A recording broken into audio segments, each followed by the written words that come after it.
Fala, meus craques, tudo bem com vocês? Quem tá falando aqui é o Edu, tá? Aqui é do Chinelão Futebol Clube e vamos falar um pouco sobre o Corinthians. Na verdade, vocês vão ver junto comigo, né? Um trabalho bem feito aqui do Band Esportes, do qual a gente está dando crédito, tá? O pessoal do G4 aqui, Versões, seus colegas, vai falar um pouco sobre a trajetória do Corinthians, tá? Eu até coloquei lá no thumb e-mail que é do inferno ao céu em 2024, tá bom? Eu espero que vocês possam curtir esse vídeo e eu vou te pedir só um favor, tá?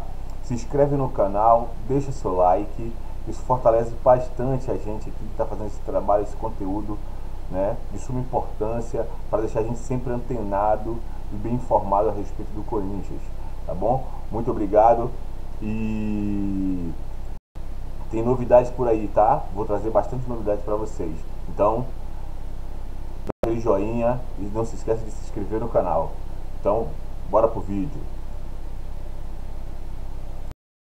Maluco do Corinthians em 2024, de vexame no Paulistão a 2 semifinais nas Copas e 9 vitórias seguidas no final do Campeonato Brasileiro.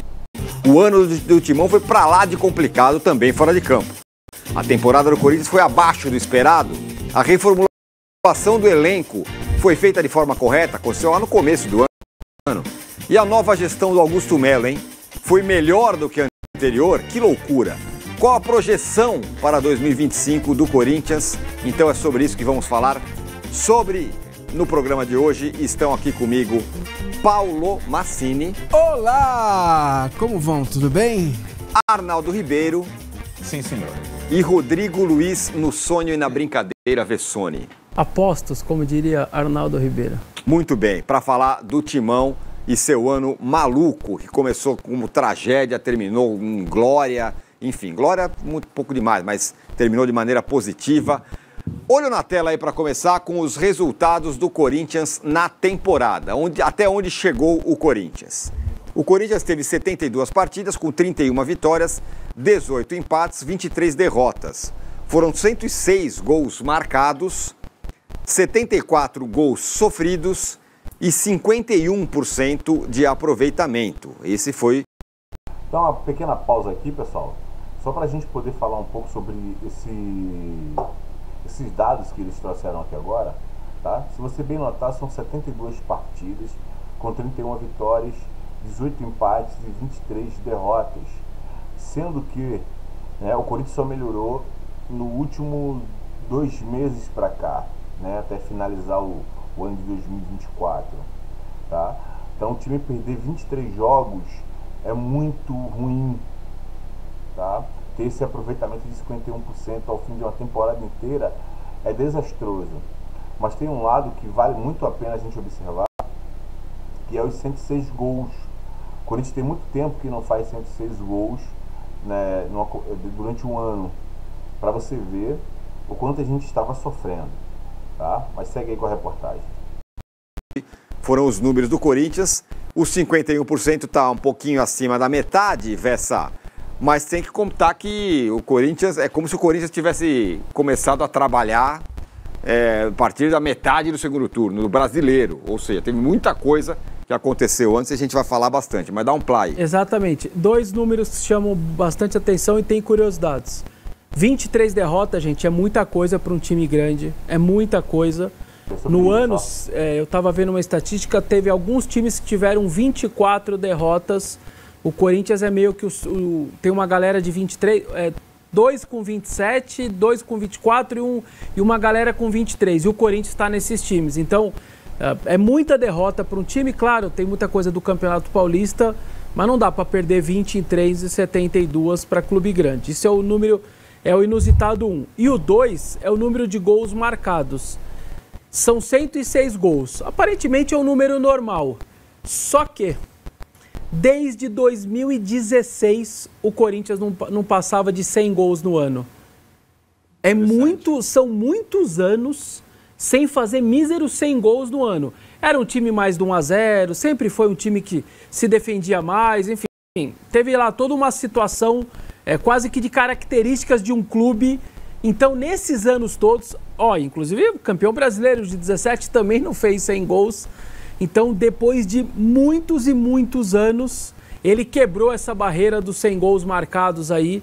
Então fica essa parte inusitada também e essa curiosidade sobre o ano do Corinthians, que é um ano, sobretudo, de muitos gols na reta final.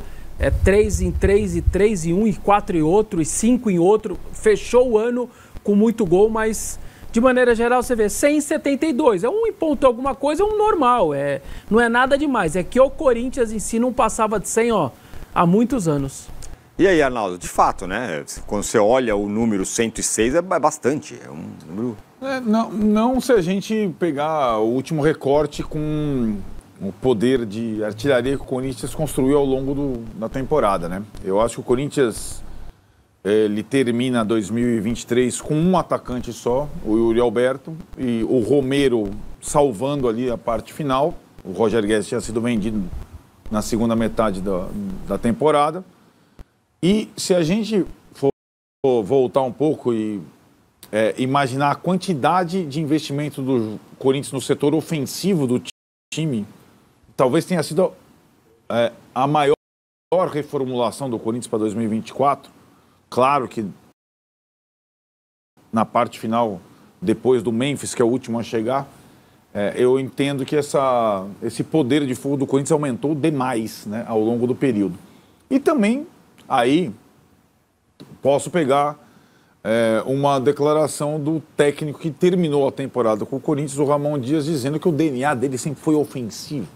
Né? Ele falava isso muitas vezes. Eu sou um técnico que sempre vai jogar pelo ataque para ganhar, mesmo... E essa declaração foi dada nos momentos mais difíceis, né, da trajetória corintiana na temporada. Mas eu acho que os números eles poderiam ser recortados em outros momentos da temporada, mais esquizofrênicos ainda. Eles foram melhorando. Esse 51% de aproveitamento é a parte final da temporada. Durante a maior parte do ano, a nota do Corinthians foi negativa, foi abaixo dos 5%. Né? E os 51% foi justamente por conta da reta final da temporada, que deu essa sensação de dever cumprido ou satisfação e tal, mesmo que não tenha rolado um troféu durante o ano todo. Ano sem troféu. A gente vai chegar lá na evolução corintiana ao longo da temporada, dentro de campo, e fora de campo é uma outra questão que também vai ser debatida aqui, mas só para dar o seu plá inicial, Massini, e você era uma bandeira de preocupação ali no começo. Estou falando de dentro de campo. Mal no Campeonato Paulista e tudo mais, e as coisas foram se ajeitando, pelo menos fora ao longo da temporada, mas o começo foi uma metamorfose do Corinthians, na verdade, ao longo do ano inteiro, né? Porque se a gente for... o começo do ano do Corinthians foi muito turbulento, né? Com o presidente querendo apagar o passado, fazendo tudo diferente, né?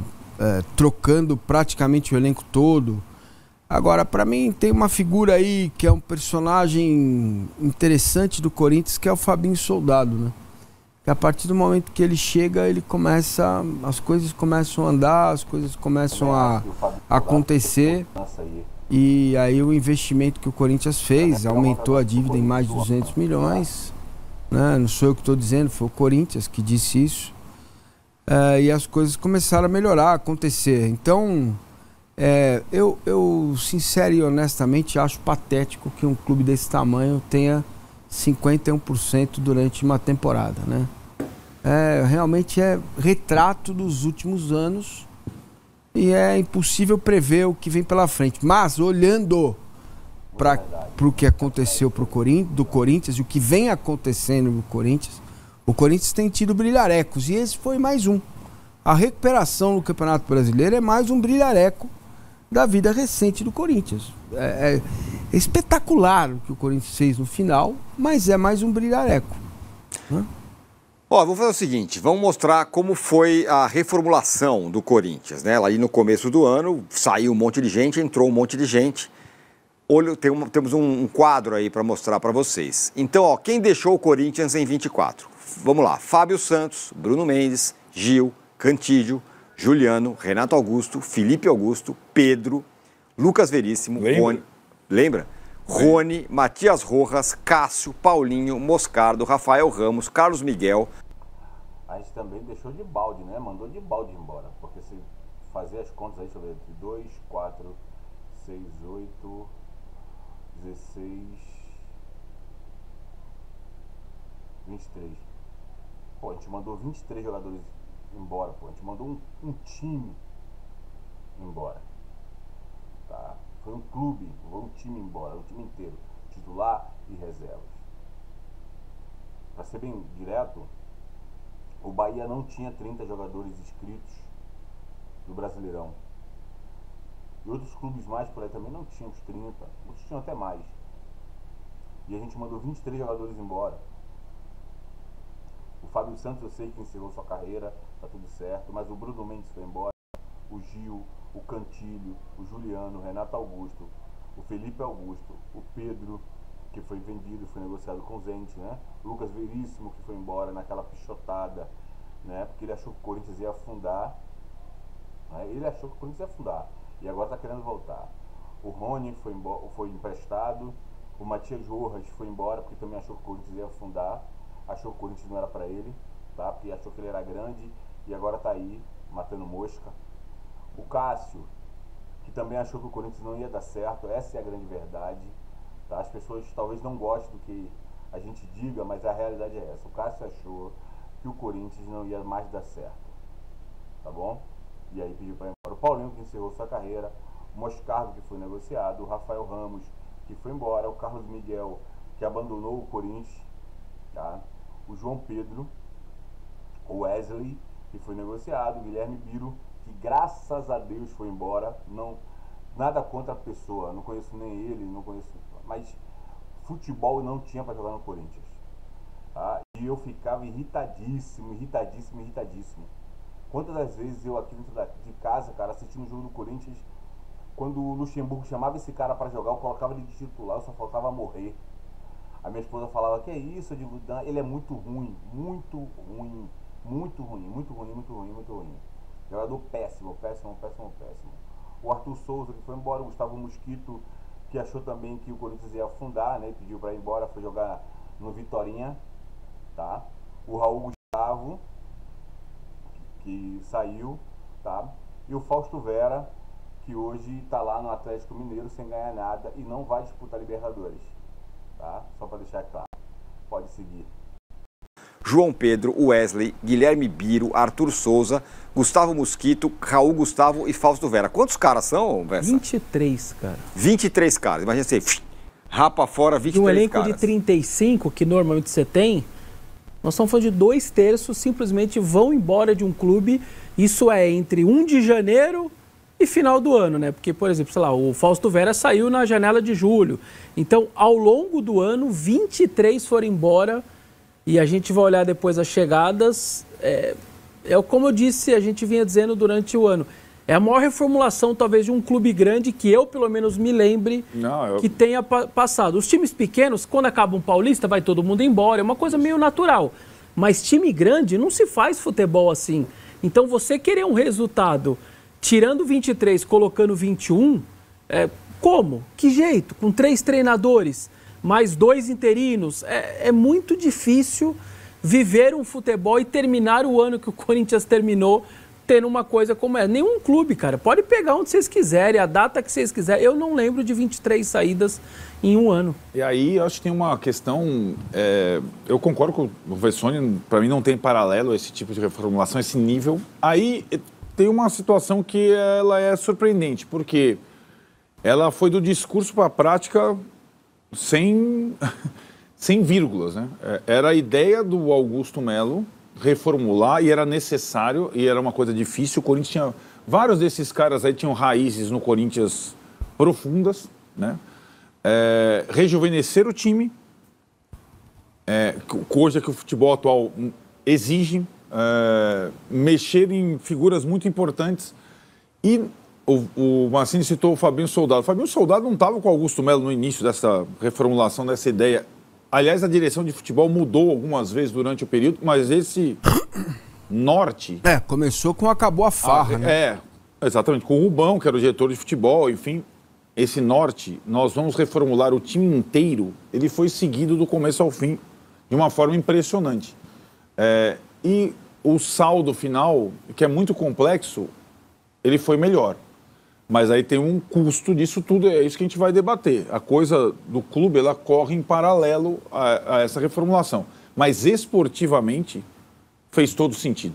E só registrando, isso só acontece porque a diretoria anterior simplesmente deletou o 2024 da mente. Eu vou trabalhar até a minha gestão 31 de dezembro. Não renovo o contrato de ninguém, esticou todos esses veteranos até o último ano de contrato e falou, em 24 o próximo presidente que se vire e traga outros jogadores e renove com quem quiser.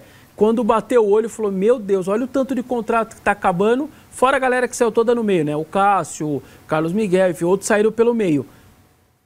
Então, simplesmente parece que o Corinthians terminou em 23 e falou, ressurge, Corinthians, vamos fundar um novo Corinthians 24, traz um elenco. É loucura o que aconteceu, né? Porque a reposição, a gente vai ver agora no segundo quadro, ela não acontece. Saíram muitos antes, chegaram muitos depois. Teve um momento, o momento do começo da temporada... Que não é por acaso. Como é que você falava? O Corinthians não tinha jogador para botar no banco de reserva durante o Paulista. É isso. A gente vai colocar na tela já a outra, mas espera aí, só volta um pouquinho na contratação de quem saiu, só para dar uma medida do que foi essa reformulação. Vamos olhar os caras. Vamos. Você me fala se era titular ou reserva. Sim. Fábio Santos. Titular. Bruno Mendes. Não, mais ou menos. Gil.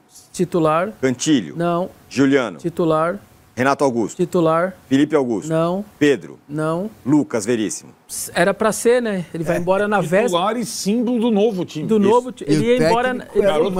Ele faz toda a pré-temporada na sexta. O Corinthians treinava no sábado. Pessoal, tô indo embora pro Qatar, um abraço, adeus, satisfação. Do nada. Isso. Então foi, era pra ser titular. Rony. Não. Matias Rojas. Não.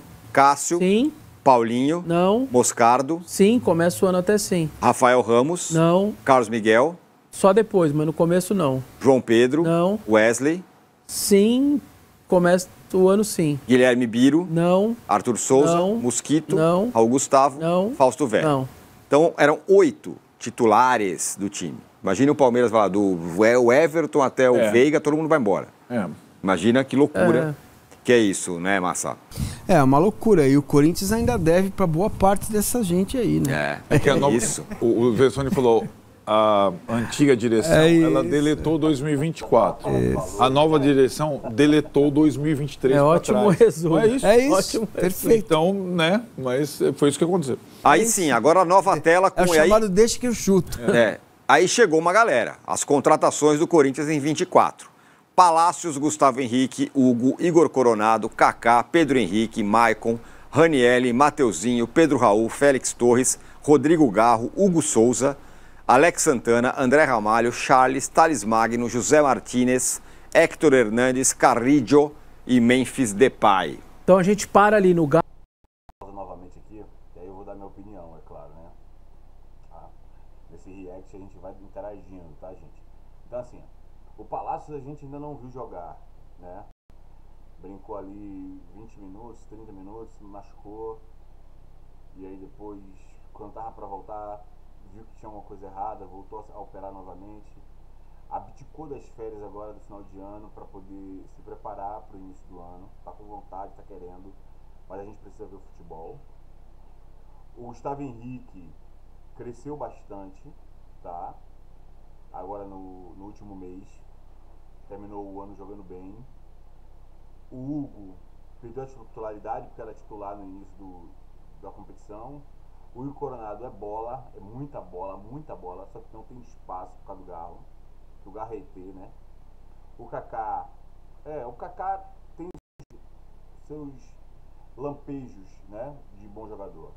O Pedro Henrique, que agora já está no Ceará, que chegou, mas não mostrou muita coisa.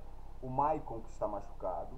O Ranielli, que era titular no início da temporada, perde a titularidade e volta agora nos últimos um mês e meio, jogando muito bem. Mateuzinho, que cresceu bastante, cresceu demais, tá? Acredito eu que será titular do time do Corinthians por muito tempo, porque ele tem qualidade, tá? É raçudo, é um cara que marca bem, chega junto, chega forte na marcação e chega forte, tem velocidade para atacar, né? Coisa que no passado o Fagner tinha bastante, né? O Fagner tinha uma velocidadezinha, marcava pesado, tinha bom cruzamento. Então, isso o Mateuzinho tem hoje. Tá? Pedro Raul, que não mostrou ainda para que veio, mas eu acredito que em um esquema de 3 atacantes ele funcione, tá? Eu acredito que no esquema de 3 atacantes ele funcione melhor do que o Yuri Alberto centralizado, tá bom? No esquema de 3 atacantes, o time jogando para ele ali dentro da área, tá? O Félix Torres, que era titular e depois caiu de produção um pouco. O Rodrigo Garro, como eu falei aqui, é um ET esse Rodrigo Garro. O Hugo Souza, que é magnífico. Alex Santana, bom jogador. André Ramalho, bom de bola. Charles joga muito bem, tá? Às vezes toma algumas decisões equivocadas por conta da sua agilidade, quer ser rápido demais, quer fazer tudo rápido. E aí acaba que perde o time. Thales Magno, que é outro fenômeno de bola, muito bom jogador. José Martins, que é bom jogador, marca bem, sabe sair jogando, só que assim como o Charles, é muito afobado às vezes nas decisões, toma algumas decisões muito afobadas.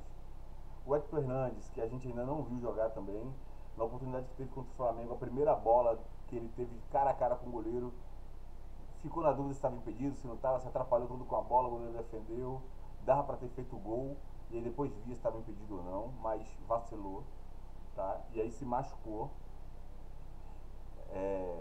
sentiu e aí pediu para ser substituído.